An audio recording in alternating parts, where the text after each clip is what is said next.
Ladies and gentlemen, here we are, the final part of the countdown, 10 to 1, of the greatest albums ever, in my personal opinion, up until August 2017.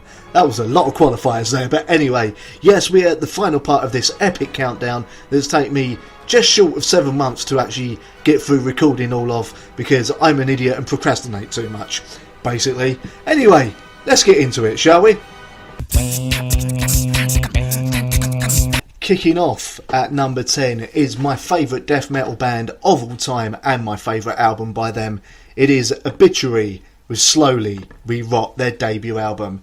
This is Floridian death metal done right. This is groovy riffs, death metal vocals, but in a very unique way, because no one can really repeat or even attempt to emulate John Tardy's voice. And just this is just how death metal should feel. This is what I like about death metal. Just full on riffs, full on brutality. Okay, Obituary are not the heaviest thing you're ever going to hear in the death metal camp, but there's just something special about them, which is how they've had such a long career. And for me, they are that dark, really, really dark, kind of menacing side to death metal that you can't quite explain, but it's there, and I love that about this. And this album being their debut, it's even more incredible because it's literally all killer and absolutely no filler. On another interesting note, however, apparently before he used to go on stage, Alice Cooper used to listen to the song Sassafras on this album before he went on stage. Interesting tidbit, don't know if it's true, but apparently that has been reported, so make of that what you will. In at number 9 is my second favourite Fear Factory album. It is Archetype.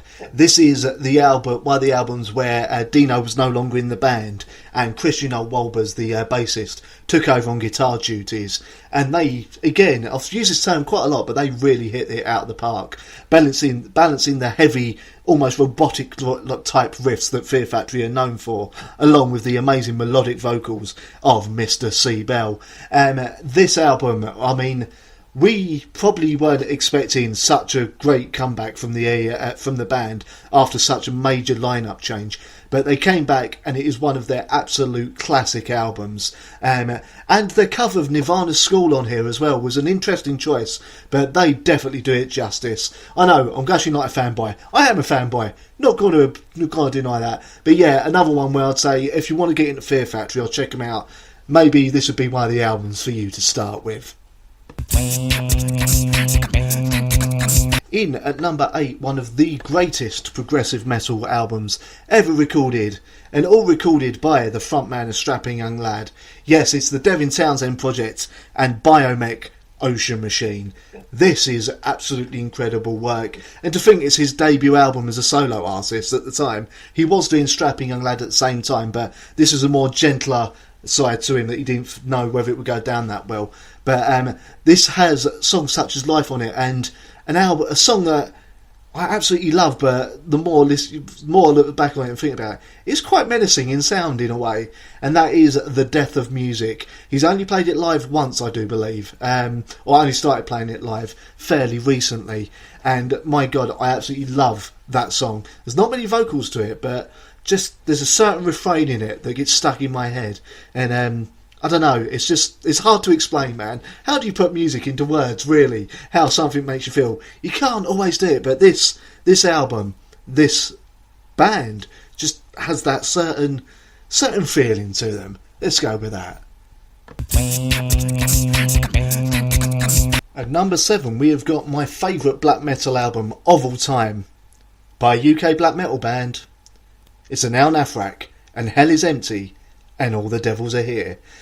Admittedly, The Whole of the Law, their newest album, is a lot angrier than this album, but nothing reaches that level of heavy in anger until the next Now Nathrak album, I suppose.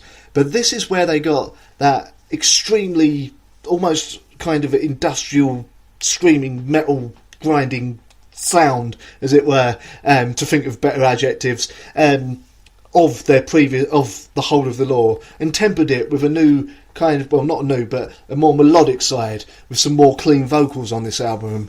And this really helped make this album stand out from the pack of just noisy black metal bands. There was a certain strange sort of melodicness to this album. Every song is heavier than a bag of spanners that is also carrying a goat and several rhinos. But I don't know what I mean by that. But it is still, you still got those moments of melody which help the song stick in your head. So yes, here I had to put it on this list. It is my favourite black metal album of all time. So now Nafrak and Hell is Empty and All the Devils Are Here. For number 6, we're going back to Canada. I know, what can I say? Seems a lot. Canada has come out with some fantastic bands over the last 20 years, and it's not all about just Rush. In here at number 6 on this list is Kitty and what is at the moment their last album, I Failed You. I have been a long time follower of Kitty and fan. I only managed to see them twice live. Hopefully they are coming back with a new album soon. And this is where everything really came together. They'd experimented for a few albums before this, but on this album they just really nailed what the Kitty sound was. I've been a fan of the band since their debut album in 2000, which was called Spit, and just seeing their musical progression throughout the years has been a marvel to behold. It has now been 6 years since this album was released. They're releasing a documentary about the band, which will hopefully be followed by some new material and a new album and tour. Please, Kitty, please make this happen. The UK and indeed the metal world needs you back. In at number 5, what is, for my money, the greatest prog metal album ever recorded, Wanma by Tool. Now, some of you may think it's pronounced Anima, but if you look at the way the A and the E are written, it is indeed pronounced. There's a name for that kind of letter, and it is pronounced as a W. So this is indeed called Wanma. This is the album that has Stinkfist on it. Also Hooker with a Penis. Push It. It's got Wanma itself, which is one of the greatest prog metal songs ever written. This is why Tool is so revered. This is on a whole other level. I know a lot of people. There's a fair few people out there who just can't understand Tool. Fair enough. You know what?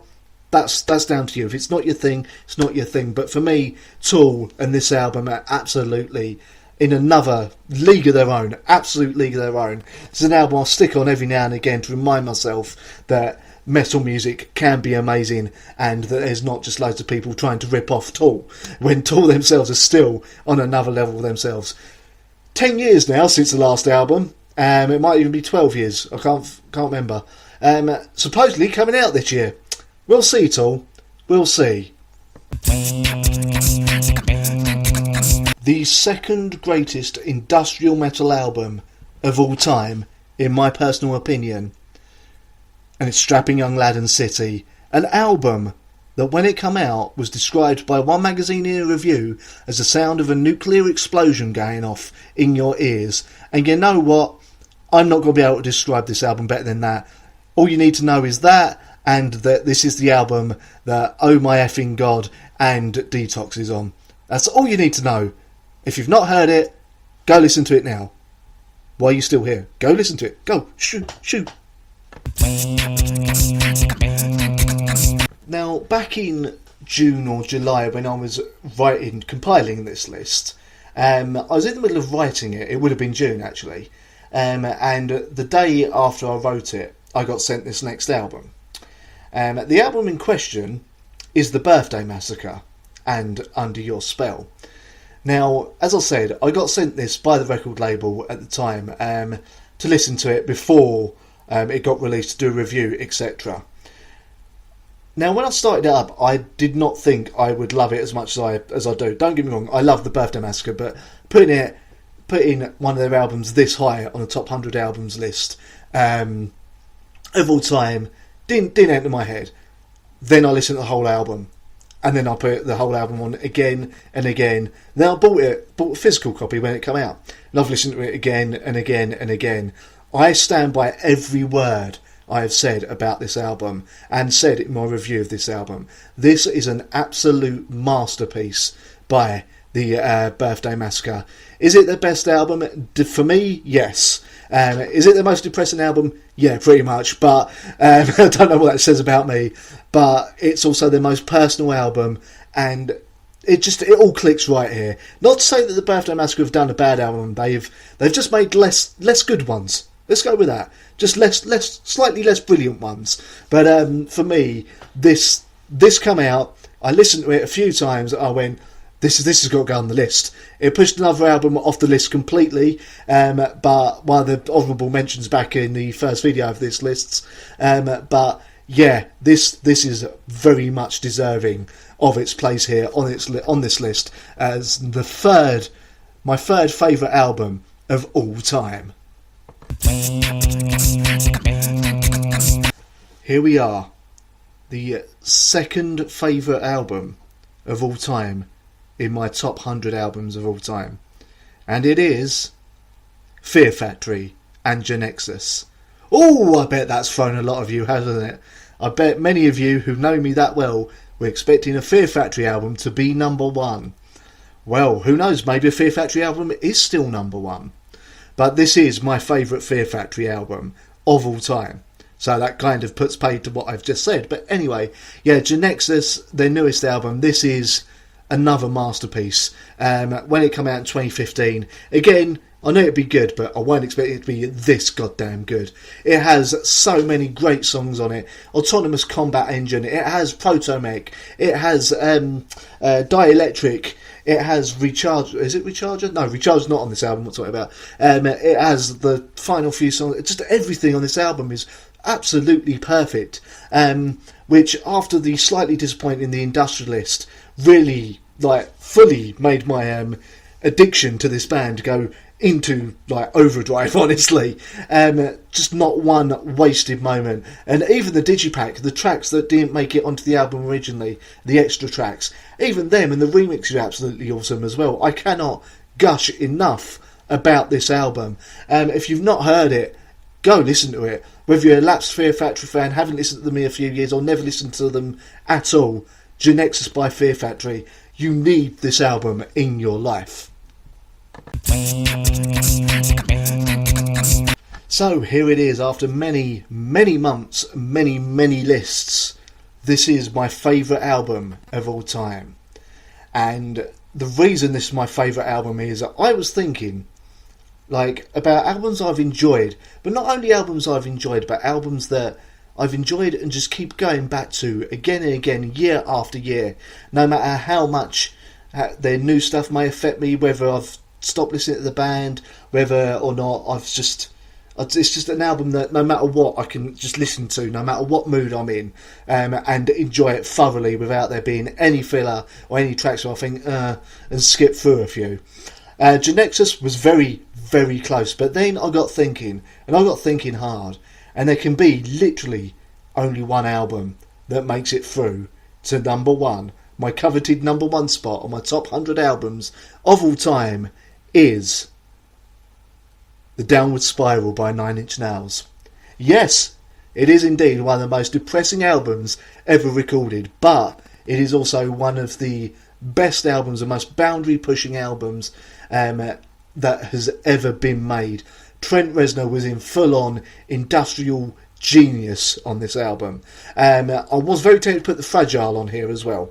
The Fragile is another album I've listened to probably as much, but for me, The Downward Spiral is it's beyond the word masterpiece. It's an absolute work of audio art. It really is. That is why when it came to saying how good the Birthday Massacre Under Your Spell was, I described it as their masterpiece akin to 9 Inch Nails' The Downward Spiral. Essentially, I already told you what my number one number one of all time was back when I'd done the review for the Birthday Massacre album. But there you go. After many months, 9 Inch Nails' second album, The Downward Spiral, is my favourite album of all time. Will this change in a year or two? Who knows? but music landscape seems to be getting better. More new bands are coming out with some fantastic stuff. So thank you very, very much for watching all these videos. If you've watched them all, thank you very much for putting up with me flubbing my lines, flubbing everything I'm saying. And let me explain to you why these albums are where they are on the list. Feel free to check out my Patreon and become a patron, help the channel grow. Share the video please as well. If you go to become a Patreon, any money you can pay per month is absolutely appreciated. It will help me to make better videos with better video quality and better sound quality as well. Thank you very much for joining me on this journey. I will be back soon with another video, and I will see you next time.